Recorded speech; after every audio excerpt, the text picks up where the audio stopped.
नमस्कार दर्शकों, आप देख रहे हैं ऐसे न्यूज़ हरियाणा। सभी सतलोक आश्रमों में समागमों का सिलसिला एक बार फिर शुरू हो चुका है। अभी हम सतलोक आश्रम भिवानी में मौजूद हैं। तैयारियां यहां पर जोरों शोरों से चल रही हैं।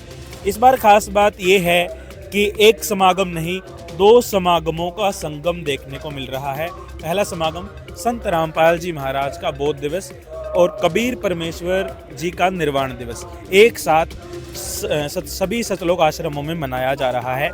और इस बार समागम 3 दिन का नहीं बल्कि 4 दिन का होगा। और 4 दिवसीय इस खुले पाठ को देखते हुए तमाम जो तैयारियां हैं सतलोक आश्रमों में जोरों शोरों पर चल रही हैं और लगभग पूरी होने वाली हैं। लगातार 4 दिन तक ये समागम चलेगा। 17, 18, 19 और 20 फरवरी का ये समागम है। आप देख सकते हैं ये सतलोक आश्रम भिवानी का मेन गेट है। दोनों गेट जो है यहाँ पर सतलोक आश्रम भिवानी के सामने पार्किंग स्थल है। अंदर भी बहुत सारी तैयारियां चल रही हैं। प्रसाद बनाया जा रहा है। श्रद्धालुओं के आगमन को देखते हुए भारी संख्या में, क्योंकि यहाँ पर श्रद्धालु पहुँचते हैं, सारी तैयारियां लगभग पूरी कर ली गई हैं। फिलहाल सबसे पहले आपको पार्किंग स्थल के ओर लेके चलेंगे। पार्किंग स्थल पर क्या कुछ तैयारियां हैं, क्या व्यवस्थाएं की गई हैं, वो सभी जानेंगे। इस बार क्या खास है, क्या नया होगा, बाकी समागमों से ये समागम किस प्रकार भिन्न है, थोड़ा मैंने आपको बताया। ज़्यादा जानकारी यहाँ के श्रद्धालुओं से लेंगे। फिलहाल जो यहाँ पर सोशल मीडिया पर और इन तमाम पोस्टर बैनर्स पर जो जानकारी दिखाई दे रही है वो मैंने आपके साथ साझा की। बाकी तमाम जानकारियाँ यहाँ के श्रद्धालुओं से डिटेल में जानेंगे। एक एक करके शुरू करते हैं। सबसे पहले चूँकि बाहर ही पार्किंग स्थल है तो बाहर से ही शुरू करेंगे। पार्किंग एरिया के अंदर चलते हैं। दर्शकों, ये पार्किंग स्थल है।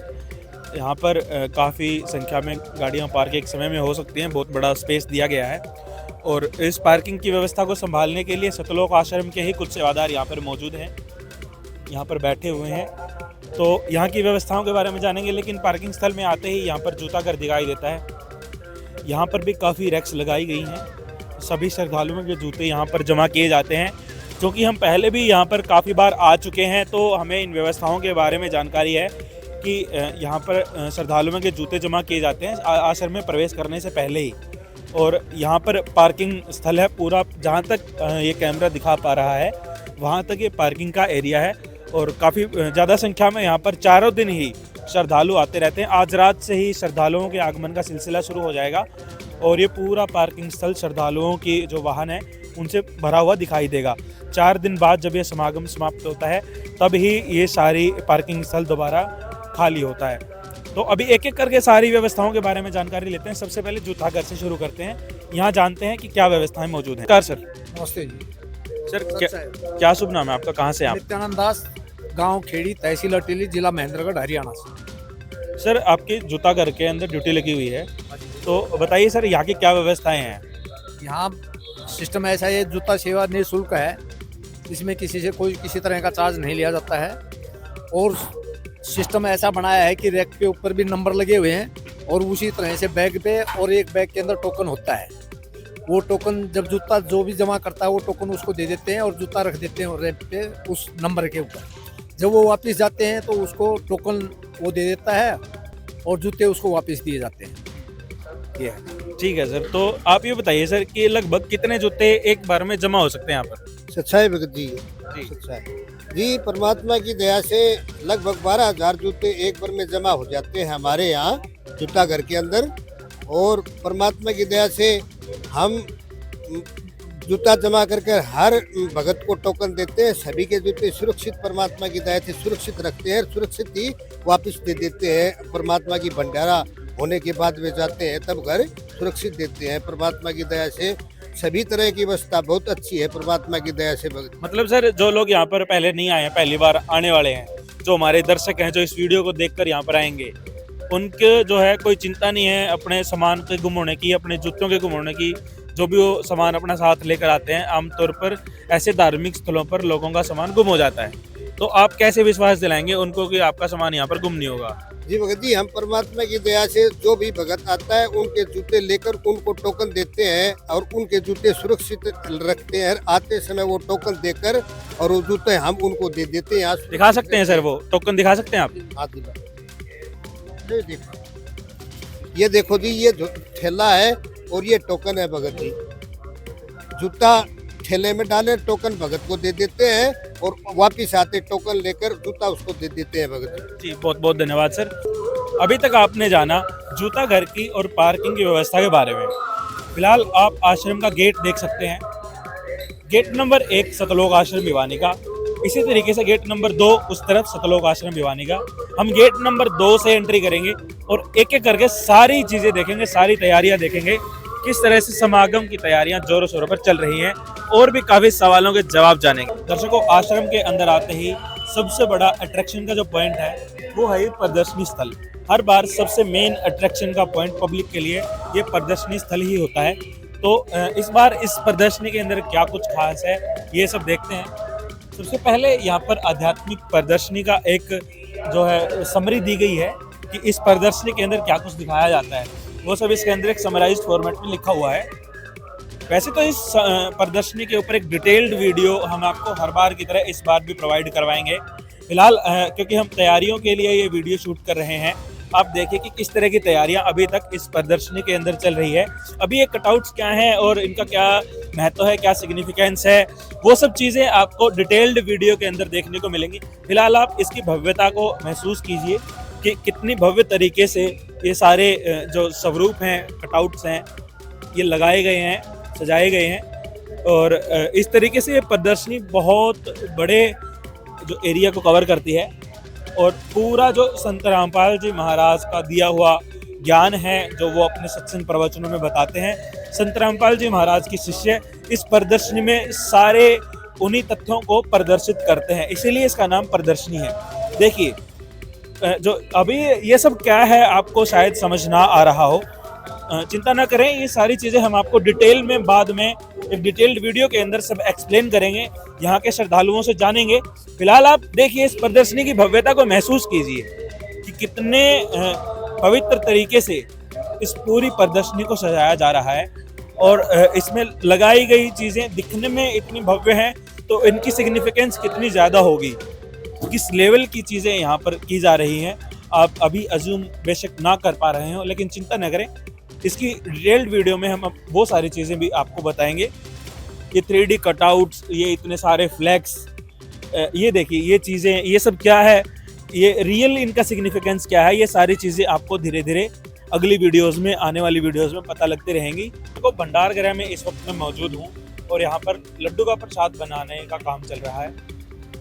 ये देखिए, यहाँ पर जो सामग्री है वो रखी हुई है और यहाँ पर तमाम हलवाई जो सेवादार हैं यहाँ के लड्डू का प्रसाद बनाने का काम कर रहे हैं।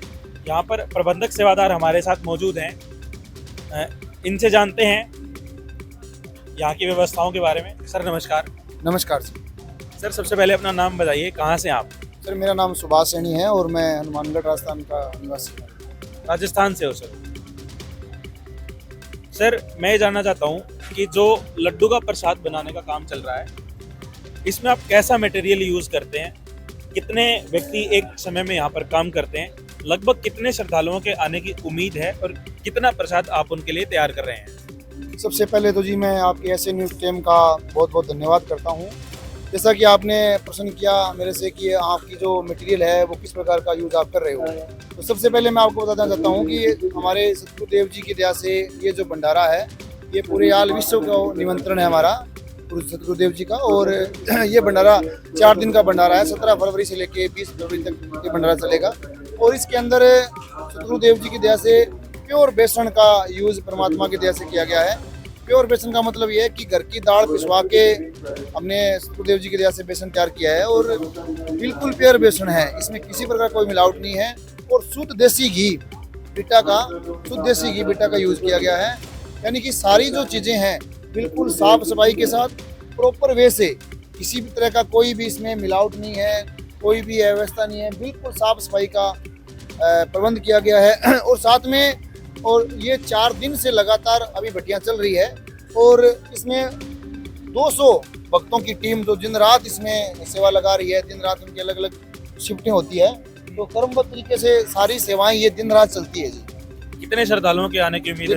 देखो सर, श्रद्धालुओं की तो बात यह है कि पूरे भारत को न्योता दे रखा है संत रामपाल जी महाराज जी ने, तो इसमें आइडिया हम नहीं लगा सकते कि 1 लाख आएंगे, 2 लाख आएंगे, 3 लाख आएंगे, लेकिन गुरुजी की दया से लाखों की संख्या में श्रद्धालु यहाँ पहुँचने की उम्मीद है। हर बार की तरह लाखों श्रद्धालु संत रामपाल जी महाराज की दया से आते हैं। घी कौन सा इस्तेमाल करते हो सर? सर हम घी जो है परमात्मा की दया से शुद्ध बीटा का घी है। आप ये देख सकते हैं बीटा कंपनी का घी है, बिल्कुल बीटा घी है। आप मैं कैमरामैन से एक बार गुजारिश करूंगा, एक बार ये मटेरियल दिखाएं कि किस प्रकार का मटेरियल यूज किया जा रहा है।